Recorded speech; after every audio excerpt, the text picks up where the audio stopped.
Баршаңызға қайырлы күн. Сіздермен Жанерке бүгін өте жұмсақ, дәл осындай биік болып шығатын зебра пирогының рецептімен бөлісетін боламын. Небәрі бір жасағаны шығады және құрамындағы заттар өте қолжетімді. Сондықтан менің видеомды соңына дейін асықпай қарап, менің YouTube парақшама жазылуды ұмытпаңыздар. Ең алдымен 4 дана жұмыртқамызды жағып алып, оған шекерімізді қосып, жақсылап араластырып аламыз. Вилкамен немесе венчикпен араластырсаңыздар болады.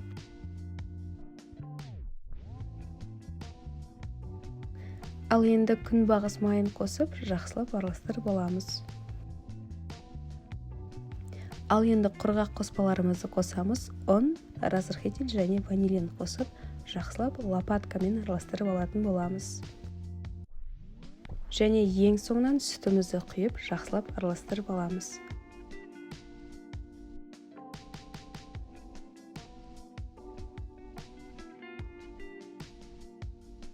Ал енді қамыры теңдей екіге бөліп, бір бөлігіне 2 ас қасық какао және 1 ас қасық сүт қосып, жақсылап араластырып аламыз.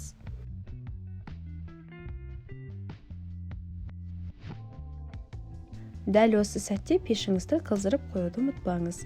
Және дайындаған формамызға қамырды кезек-кезек құйып шығамыз. Мендегі форма диаметрі 24.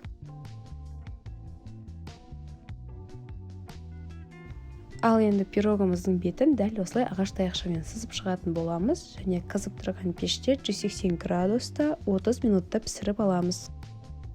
Пісіп шыққан пирогтың ортасын міндетті түрде ағаш таяқшамен тексеріп алыңыздар. Ағаш таяқшамыз толыққанды құрғақтай болып шығуы қажет.